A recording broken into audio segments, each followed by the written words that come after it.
Sound, take 7, action. हे प्रभु, हे प्रभु, हे हरि राम कृष्ण जगन्नाथ प्रेमानंद, ये क्या हुआ? गलाव में पानी आ गया। वाह क्या सीन है। तो भैया देखा, अभी तक खेतों में केवल काले सफेद सांड ही दौड़ा करते थे, लेकिन अब इसमें ट्रेन भी दौड़ने लगी। तो लल्लन भैया इसमें हैरानी की क्या बात है, क्योंकि मोदी है तो मुमकिन है, और ये तो सिर्फ ट्रेन है। देखना कुछ दिन बाद खेतों में हवाई जहाज भी दौड़ेंगे।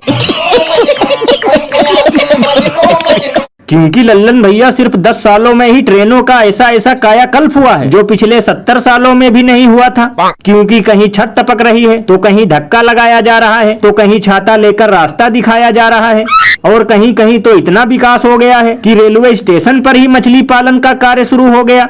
वैसे भैया शुक्र है कि इस ट्रेन की पटरी के बाजू में कोई हल्का होने नहीं आया था, वरना लोग यही कहते कि बेचारा हकते हकते स्वर्ग सिधार गया। ये बड़ी अच्छी बात कही आप।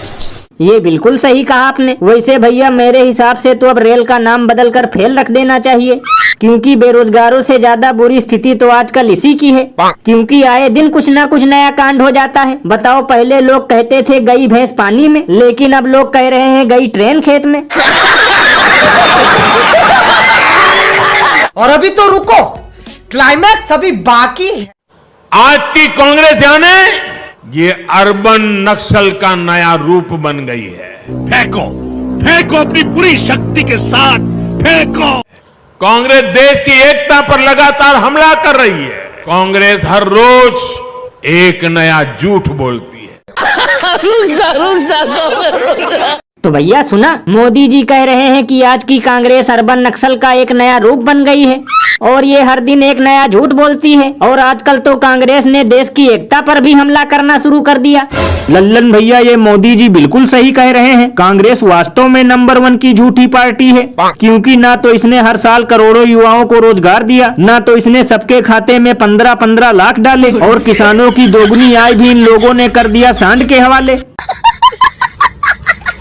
लल्लन भैया मुझे तो लगता है कि बीजेपी वाले महान जुमलेबाज के साथ साथ महान टोपीबाज भी हैं, क्योंकि खुद ये लोग हर चुनाव में हिंदू मुस्लिम करके लोगों को बांटते हैं, मंदिर मंगल सूत्र का डर दिखाकर वोट मांगते हैं, और बदनाम करते हैं विपक्षियों को कि ये लोग देश की एकता पर हमला कर रहे हैं।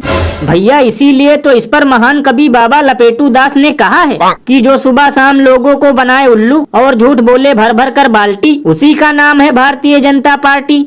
अरे बाप रे, ये तो धोती खोल रहा है। और भैया एक अंदर की बात बताऊं, मुझे तो लगता है कि हरियाणा का चुनाव भी वंडरफुल नहीं, केवल मुद्दा गुल टाइप होगा, और यहाँ भी विकास से ज्यादा सिर्फ विपक्ष का रोना रोया जाएगा। क्योंकि 10 सालों में इन लोगों ने कोई ऐसा ढंग का काम ही नहीं किया कि जिसके नाम पर वोट मांग सके। ये बिल्कुल सही कहा आपने। और लल्लन भैया देखना, कुछ दिन बाद यहाँ की रैलियों में भी रोने धोने वाला प्रोग्राम चलेगा, क्योंकि वोट बटोरने का ये भी एक निंजा टेक्निक है।